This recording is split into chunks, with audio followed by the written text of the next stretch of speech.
Bonjour à tous et merci de rejoindre cette JPO de l'ESFM, donc l'École supérieure du food management.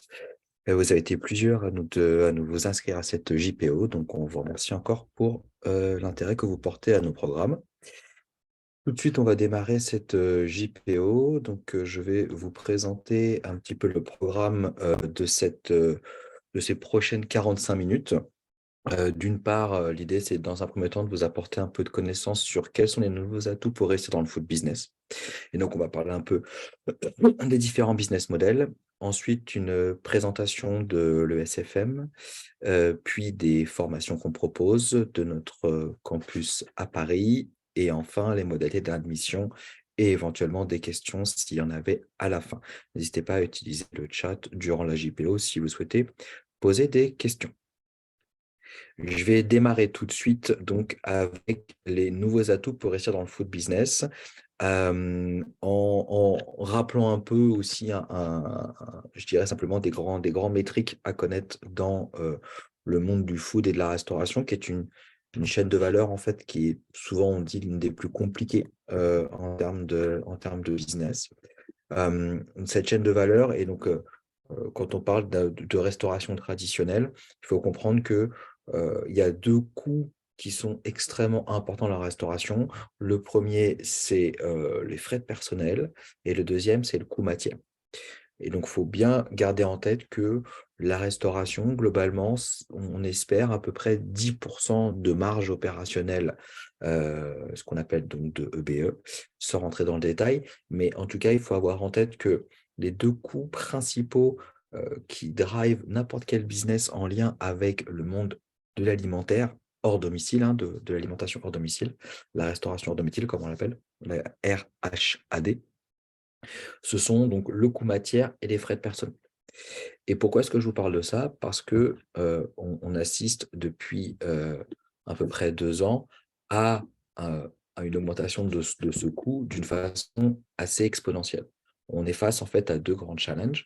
Le premier, c'est le manque de personnel, et ça, c'est valable partout en Europe et même partout dans le monde. Alors, vous avez sûrement entendu parler de cet effet post-Covid qui, en réalité, a accéléré un processus qui existait déjà, qui était qu'on avait de moins en moins de personnel disponible dans la restauration. Aujourd'hui, pardon, je suis malade, un petit peu, on a atteint un niveau de manque de personnel qui freine le développement du secteur.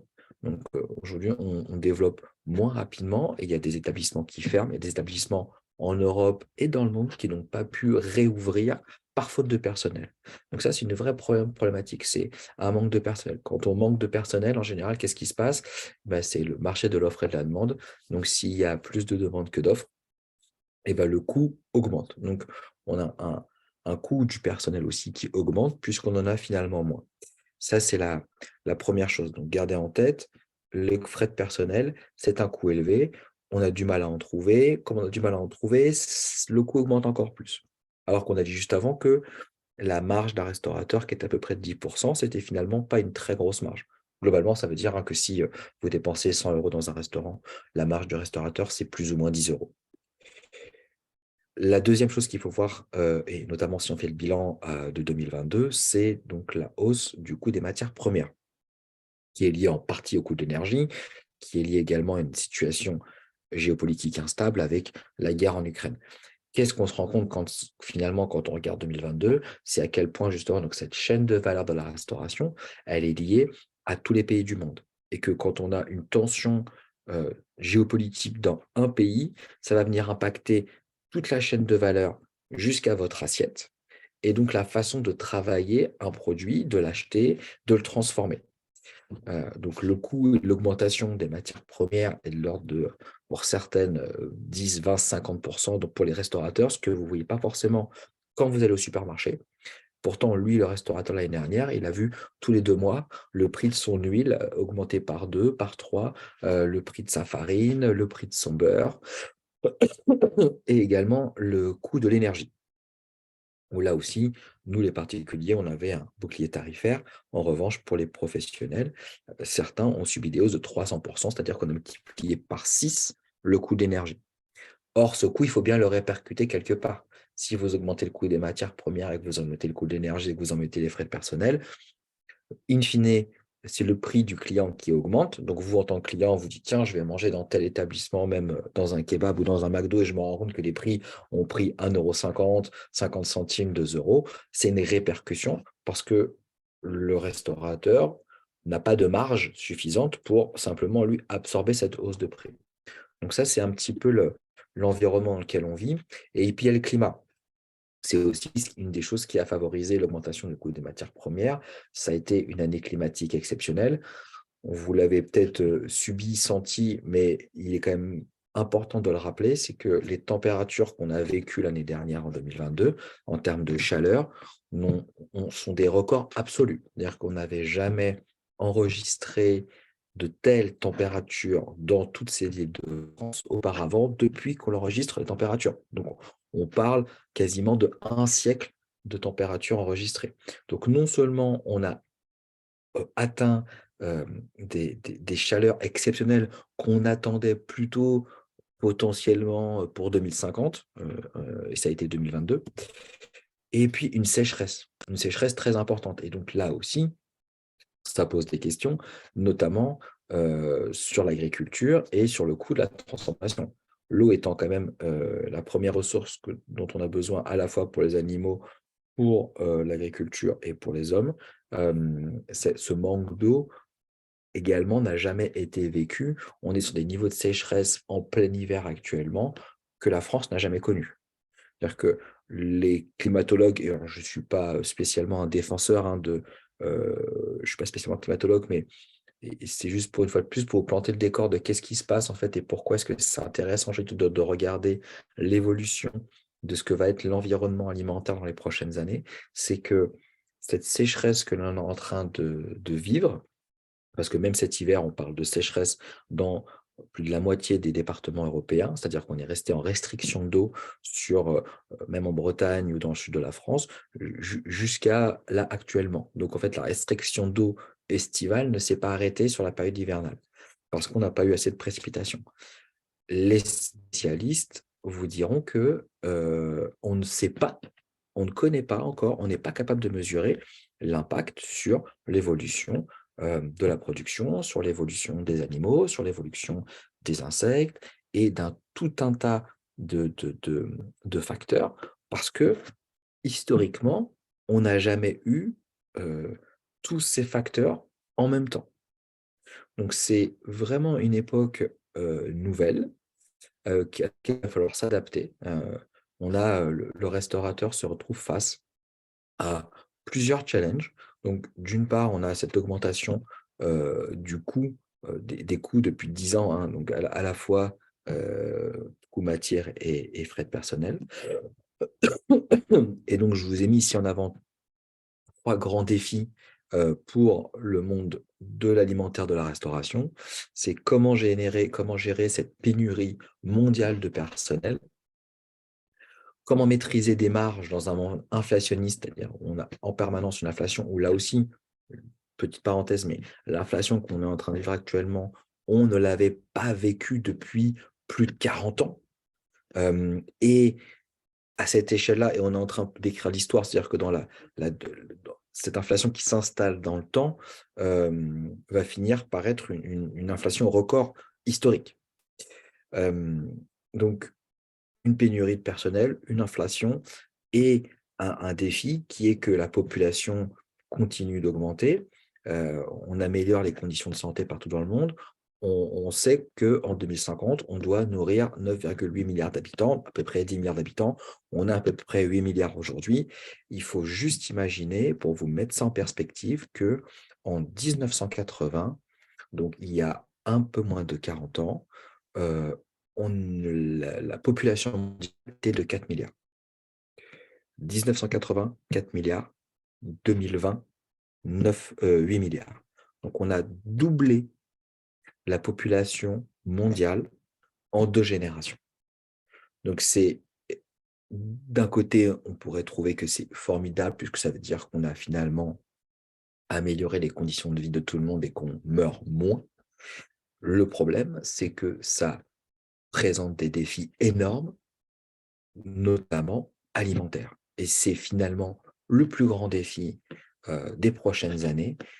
Ces défis sont liés à l'alimentation. C'est-à-dire comment est-ce qu'on va nourrir 10 milliards d'habitants, puisqu'on n'a pas de deuxième planète pour se nourrir. Donc en termes de production, de services, etc., etc. Donc ça, c'est, vous voyez, la perspective de la restauration aujourd'hui. N'hésitez pas à mettre des petits commentaires sur, je regarde un peu sur les questions s'il y en a. Je continue. Donc, cette chaîne de valeur, comme je vous l'expliquais, alors j'ai pris une slide un peu ancienne, mais ce n'est pas tellement sur les startups ici que ça m'intéresse, c'était pour que vous visualisiez la chaîne de valeur. C'est-à-dire quand on parle de chaîne de valeur, c'est que la chaîne de valeur de l'alimentaire, de la restauration, ça va de la production ici, à la transformation, à la livraison qui peut se faire dans un restaurant pour être encore transformé, pour arriver dans un supermarché ou pour arriver directement à la maison et être consommé à la maison. Toute cette chaîne de valeur, aujourd'hui, elle est internationale. Quand vous allez faire vos courses dans un supermarché, les 3/4 des produits viennent de l'étranger. Donc, on a créé un système où on est interdépendant des autres pays et on s'est bien rendu compte depuis 2 ans, d'abord Covid, puis la guerre en Ukraine, que en fait, quand on a un dérèglement du système, tout d'un coup, dans votre supermarché, il n'y a plus de moutarde. Pourquoi il n'y a plus de moutarde? Parce que la moutarde de Dijon, elle n'est pas faite en France. En fait, les graines de moutarde, elles viennent du Canada. Pourquoi? Parce qu'il y a une dizaine d'années, on a dit ah bah c'est plus intéressant pour la France de produire du blé, alors on va laisser le Canada produire le poivre et nous on va faire le blé. Et on se rend compte aujourd'hui que ce type de raisonnement fait que quand vous avez un dérèglement climatique au Canada, en fait vous n'avez plus de graines de poivre au Canada, vous n'avez plus de moutarde dans votre supermarché. Et donc cette interconnexion-là, elle montre bien si vous voulez, les défis à venir. Et donc, comment répondre à ces défis futurs? Il y a 2 éléments clés qu'on prend en compte aujourd'hui dans la réflexion. Première, c'est avoir une démarche RSE. Donc, la RSE, c'est la responsabilité sociale des entreprises. Concrètement, ça veut dire qu'on a, on a des entreprises qui vont avoir une stratégie qui va prendre en compte des considérations donc ethniques, sociales, environnementales et économiques. C'est une responsabilité vis-à-vis de toutes les parties prenantes, que ce soit employés, clients, fournisseurs, actionnaires, gouvernement. D'un point de vue, une fois plus environnemental, je mets beaucoup l'accent dessus parce que c'est un des facteurs avec la partie RH qui impacte le plus la restauration actuellement. Euh, le, la partie ressources humaines et la partie RSE. Et donc, comment est-ce qu'on améliore cette RSE finalement? Comment est-ce qu'on prend en compte toutes les pardon, je disais une question. Toutes les, toutes les parties prenantes. Et ben, pour aller combler aujourd'hui le gap qu'on a entre le besoin croissant de la population qui demanderait une meilleure productivité tout en respectant mieux la planète, donc avec un impact carbone qui serait raisonnable, une agriculture qui serait raisonnable, une consommation qui serait raisonnable ou raisonnée. Et ben, comment est-ce qu'on va améliorer ça? On va améliorer ça par la food tech. En fait, la food tech qui englobe toutes les startups qui viennent aujourd'hui sur la chaîne de valeur de la restauration, améliorer ce processus. La food tech, c'est l'ensemble des technologies appliquées à la production alimentaire, la distribution vers des particuliers ou vers des restaurants et la consommation de nourriture. C'est la food tech, donc c'est la tech en fait, qui va permettre aujourd'hui de rendre l'industrie alimentaire plus efficace et aussi plus durable, tout en améliorant l'expérience de consommation des aliments, des clients, pardon. Donc, la food tech, il y a ici, j'ai pris quelques slides d'un très bon rapport Digital Food Lab que je vous recommande, qui est gratuit sur leur site internet, fait par Mathieu Vincent. Vous avez 4 grandes familles dans la food tech, hein, juste pour comprendre ce qu'on appelle l'agritech, donc qui concerne en fait toute la tech en lien avec la production.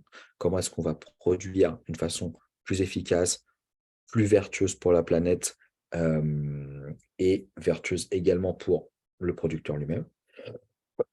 Vous avez la food science qui concerne la transformation.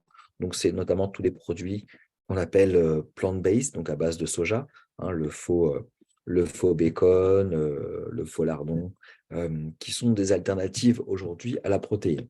Euh, la food science se concentre beaucoup sur les alternatives en protéines.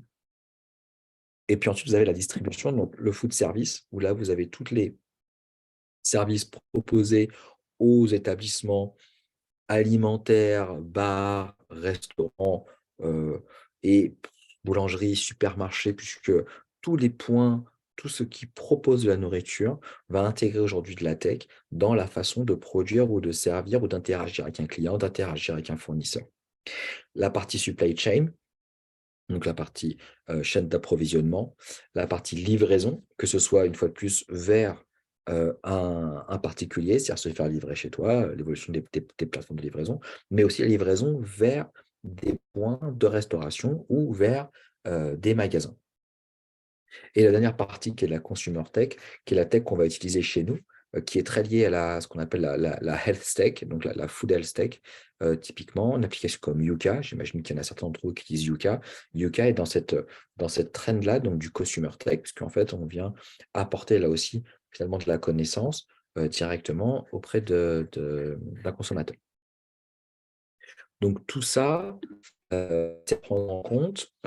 Et donc, pourquoi c'est intéressant? Parce que quand on regarde un peu ce qui s'est passé depuis 10 ans, ça, c'est l'investissement en millions de dollars dans le monde sur des startups en lien donc, avec la foodtech et l'agritech. Et vous voyez en fait qu'on a multiplié par 10 et on continue hein, les investissements dans ce secteur d'activité. Donc, c'est un secteur, la foodtech et l'évolution des modèles économiques en lien avec l'alimentaire est un secteur extrêmement croissant. Ça fait partie, d'une part, c'est un secteur qui représente à l'échelle de la France 4 ou 5% du PIB. C'est un secteur qui représente en termes de pollution, d'impact carbone, hein, on dit que 20% des émissions de gaz à effet de serre dans le monde sont dues à la production alimentaire. Il faut savoir que dans ce qu'on produit, on considère qu'il y a à peu près 4% de ce qui est produit qui est jeté avant même d'avoir été consommé. Oui, jeté avant même d'avoir été consommé. Donc, on voit bien qu'il y a un travail énorme, en fait, de raisonnement à faire par rapport à ça. Et ça, c'est la tech qui, aujourd'hui, permet d'adresser ce challenge-là. Il y a, si j'essaie de revenir un peu à d'autres investissements sur la tech en France, hein, donc, qui avait doublé, qui a un peu baissé là, sur le rapport de l'année dernière de 2022, mais ça s'est baissé parce qu'il y avait eu des gros investissements sur la partie quick service, quick commerce. Ça reste extrêmement dynamique. On est à un niveau qui est toujours plus élevé que 2020, puisqu'on est à peu près à 5 milliards d'investissements sur la food tech européenne uniquement. Et si on prend un peu voilà, les startups, vous en connaissez peut-être certaines, peut-être que vous en utilisez, mais dans l'agritech, en startup française, on connaît souvent, c'est InSec, parce que InSec a créé des fermes de production d'insectes pour nourrir les animaux en remplacement en fait d'autres sources de protéines animales. On pourrait situer, alors Food Science ici, il n'y a pas trop de français, mais on aurait pu rajouter l'Avifood que vous trouvez dans votre supermarché, qui est un substitut de bacon et lardon qui est plutôt efficace aujourd'hui. Intéressant en tout cas. Sur la partie food service, Too Good To Go que j'imagine que tout le monde utilise. Et hop, j'ai cliqué. Choco, qui est une grosse startup, qui est une licorne française aussi, qui une plateforme qui permet de mettre en relation restaurateurs et fournisseurs.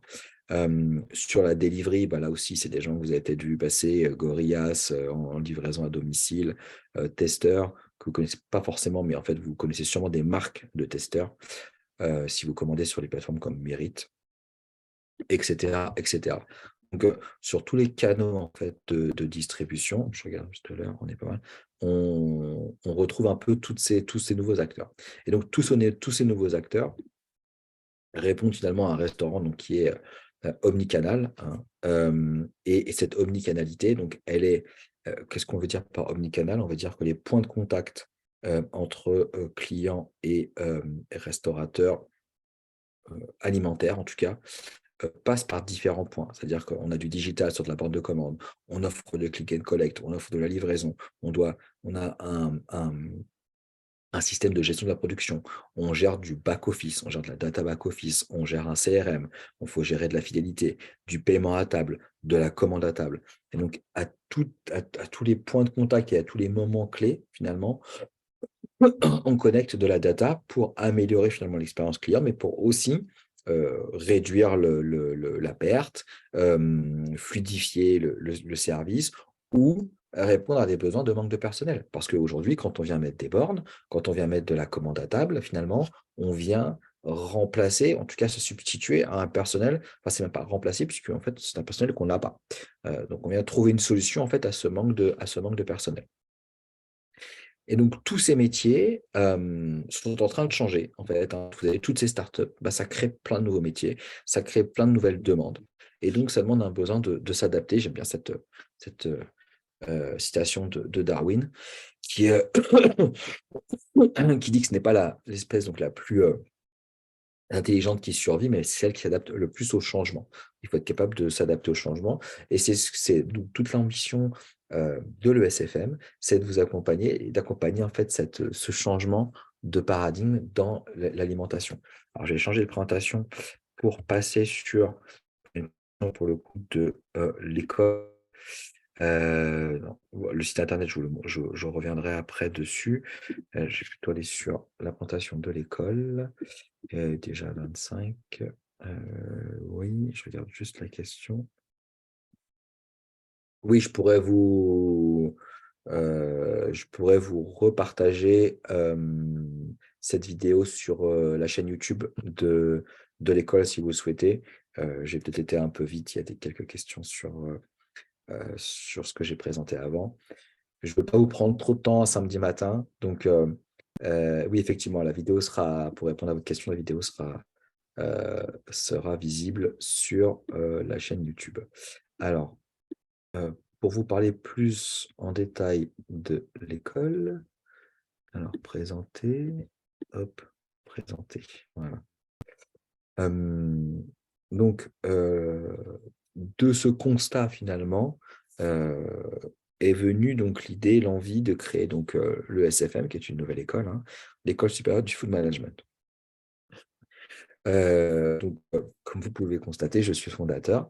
Heu, Pourquoi est-ce que j'ai fondé cette école? Bah, je me suis appuyé en fait sur 20 ans d'expérience opérationnelle puisque j'ai passé, la première partie de ma vie dans la restauration, d'abord comme serveur, puis manager, puis directeur d'exploitation. J'ai travaillé pour des chaînes, des indépendants, des groupes, en France principalement. Puis ensuite j'ai enseigné en fait, depuis 6 ans en Europe dans la plupart des écoles de commerce, des écoles hôtelières pour des bachelors et des masters, donc sur des programmes spécialisés en hospitality, en français et en anglais. Et je suis diplômé de l'ESSEC et j'ai encore quelques fonctions de direction de programme sur des spécialités liées à la restauration à l'ESSEC. Je fais partie des 3 professeurs un peu référents en fait sur les questions F&B pour les programmes à l'ESSEC. Donc, j'avais effectivement une expertise et je trouvais en fait que, peu d'écoles finalement, il y avait pas d'école qui adressait, purement toute la chaîne de valeur de la restauration. Comme on l'a dit tout à l'heure, on est les programmes aujourd'hui que vous allez trouver en bachelor et master sont souvent mélangés avec, l'hôtellerie ou avec d'autres secteurs d'activité et quand on voit, hem, tout ce qui se passe actuellement, on se rend compte qu'on a vraiment besoin d'avoir cette montée en compétences. Alors cette montée en compétences, le constat, je vous le passe, elle est liée en fait aussi à un truc qu'on pouvait faire à l'hôtellerie. C'est-à-dire que dans l'hôtellerie, il y a 20 ans, c'était un métier très artisanal et puis, l'arrivée de la data et l'arrivée de nouveaux modes de consommation, de réservation a fait qu'on est passé sur quelque chose de plus professionnalisant et on a créé des programmes et des écoles dédiées, en fait, à l'hôtellerie et la restauration est en train de faire la même chose. Donc, aujourd'hui, quand je parle de food management, je m'adresse, en fait, à une expertise, de l'industrie, alimentaire, de la fourche à la fourchette. pour former demain des managers qui sont capables de relever ces défis dont on vient de parler.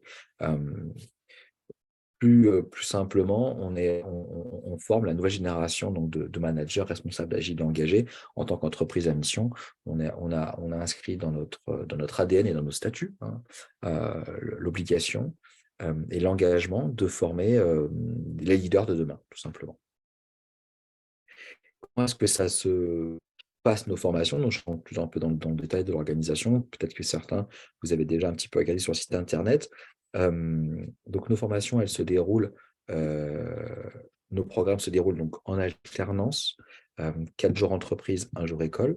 Ce jour école donc, se fait en ligne. C'est pour ça que peut-être certains d'entre vous ne sont pas en région parisienne et c'est tout à fait normal puisqu'on accompagne des étudiants partout en France. Vous avez cours tous les mercredis en ligne et en live avec les intervenants. Alors, j'insiste beaucoup sur sur le en ligne et en live parce que je pense que le cours doit créer une interaction et que si vous n'avez pas d'interaction, vous n'aurez peu ou pas d'apprentissage. Et qu'un apprentissage sans interaction, ça peut être intéressant pour une problématique type, c'est-à-dire qu'on peut se former sur YouTube à faire un tuto pour utiliser un logiciel. Voilà. Maintenant, quand il s'agit de faire une année ou 2 années de programme, il faut avoir l'interaction avec un professeur, il faut pouvoir poser des questions, il faut pouvoir interagir, parler aussi avec ses copains de classe. Donc, nous, nos cours, ils ont lieu donc, tous les mercredis en ligne et en live. Vous avez 3 matières sur une journée. Vous avez cours de 8h à 17h avec 3 intervenants différents qui font chacun leur matière et organisent leur cours comme ils le souhaitent, avec une pause s'ils le souhaitent. Mais en tout cas, vous interagissez et vous êtes au maximum de 25 étudiants. Et vous avez également donc 5 jours par semestre de cours en présentiel qui se font à La Défense. Je vous montrerai quelques images, si vous ne l'avez pas déjà vu, de notre campus sur le Paris La Défense. Donc 1 jour en distanciel et 5 jours en présentiel.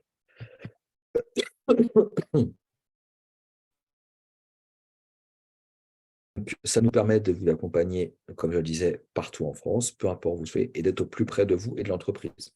Le modèle qu'a voulu développer aussi le SFM, c'est de dire qu'aujourd'hui, plutôt que de chercher d'abord une entreprise, puis trouver une école, ou trouver une école, puis chercher après l'entreprise, on a aussi accompagné les entreprises pour avoir en fait une annonce en commun et avoir une proposition commune. On travaille par exemple avec Big Fernand. Avec Big Fernand, on a des annonces qu'on publie régulièrement où on recrute pour eux. On a des offres en alternance avec eux sur des postes de responsable de service en apprentissage. Et vous faites votre apprentissage avec Big Fernand. Et on travaille avec Big Fernand sur toute l'île de France. On le fait aussi avec d'autres entités. En fonction des périodes, on a différents partenaires. Donc, 3 programmes aujourd'hui. Alors, l'Executive Education, je ne vais pas trop en parler puisque c'est plutôt réservé aux professionnels, mais donc un bachelor, donc une 3e année bachelor, donc post-BTS, et un master, donc post-bachelor ou licence, Food Management, Entrepreneuriat et Innovation. La durée, donc 12 mois et 24 mois. Les coûts, ici, c'est de l'initial, ils sont à votre charge. Globalement, notre population est plutôt en alternance, donc c'est un coût qui est pris en charge par l'entreprise, mais c'est un coût que vous devez connaître. Il est d'un peu moins de 10 000 € l'année de scolarité. L'organisation, l'organigramme de l'école, il manque quelques personnes puisqu'il y a Aurélie qui nous a rejoint entre-temps, mais vous retrouverez ici les différentes personnes, notamment les différents intervenants. Il y en a d'autres, c'est pareil, ça peut changer, mais les intervenants que vous aurez qui sont d'une part des spécialistes dans leur cœur de métier, mais qui ont aussi une expérience concrète dans la restauration ou les métiers alimentaires. Hormis peut-être Maître Doublé sur le droit, par exemple, ou Perrine qui est actrice, comédienne, pardon, et qui a un théâtre à Paris, et, donc, qui elle fait les cours de communication, de prise de parole en public.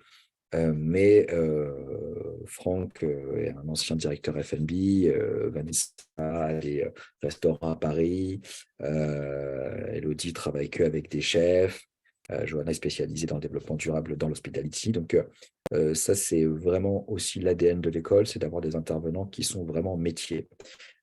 pour avoir des cours qui sont concrets. Et donc, ce que je leur demande, ce qu'on leur demande, c'est vraiment de vous apporter des études de cas qui sont d'une part complètement liées à l'industrie actuelle et d'autre part qui sont, je dirais, à jour. C'est-à-dire que l'idée, c'est pas d'aller parler du restaurant gastronomique d'antan, hein, mais c'est plutôt de dire aujourd'hui, une dark kitchen, comment ça fonctionne? C'est quoi le business model?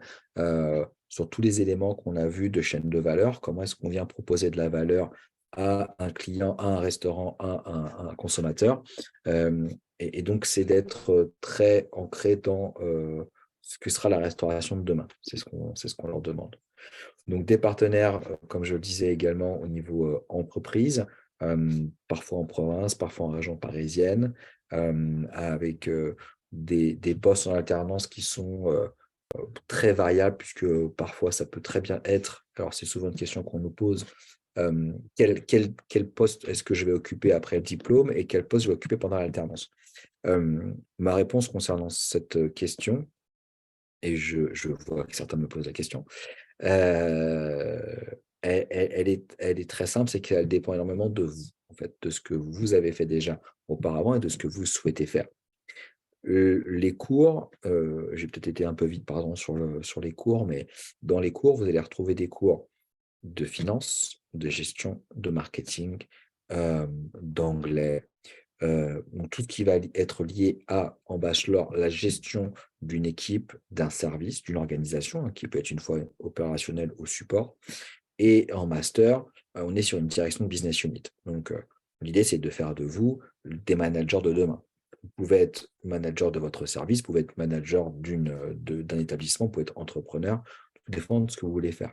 Chaque profil d'étudiant a des appétences particulières. Il y a des étudiants qui sont plus intéressés vers le marketing, la gestion de projet, le développement, la finance. Donc, c'est vous qui allez faire votre spécialisation. Le programme va vous apporter des compétences transversales pour finalement aller ensuite chercher le poste qui vous intéresse. Durant votre alternance, bien sûr, il est préférable que vous ayez une alternance qui soit en lien avec, d'une part, notre industrie, donc je dirais l'alimentaire au sens large, et d'autre part, alors sur le bachelor, on peut vraiment imaginer tout type de poste, je suis pas, je veux pas, on n'est pas fermé parce que sur le bachelor, on a moins d'exigences durant votre alternance. Sur le master, par contre, il faudra que vous ayez un niveau de responsabilité. Vous pouvez avoir un petit niveau de responsabilité, mais l'idée, c'est quand même que ce master vous accompagne vers une reconnaissance à la fois de votre expérience professionnelle et également de votre diplôme. Et donc, ça peut très bien se faire, voilà, chez un de nos partenaires ou en région au plus près de chez vous. Il faut savoir que l'alternance aujourd'hui, là aussi, ensuite, quand vous êtes admis, on vous accompagne. Mais l'alternance aujourd'hui a plutôt le vent en poupe. L'État fait en sorte que vous soyez accompagné sur l'alternance. Donc, je ne vais pas dire que c'est pas difficile, mais il est plus facile, en tout cas, que ce l'était auparavant, de trouver une alternance. Donc, si vous avez la bonne école, le bon discours, le bon rythme, parce que le rythme est important, 4 jours, un jour, c'est quelque chose que les entreprises aiment bien, vous trouverez de l'alternance sans problème. Donc, on a des éléments de presse, hein, qui vont parler de nous. Oui, alors la vidéo que vous trouverez sur YouTube, mais je vais quand même vous la mettre ici. Hop, la petite vidéo de présentation donc, du campus. Alors, je ne pense pas, je ne sais pas si vous avez le son, je ne pense pas. Mais elle dure 50 secondes. Alors, pourquoi la Défense et donc pourquoi ce lieu? Parce que c'est un lieu très central. C'est un lieu central. Donc, on utilise en fait un espace qui est un espace de coworking, qui est le Learning Lab Château de Forme La Défense. Ça nous permet d'avoir en fait un lieu qui est plutôt agréable, très lumineux, très bien placé dans Paris.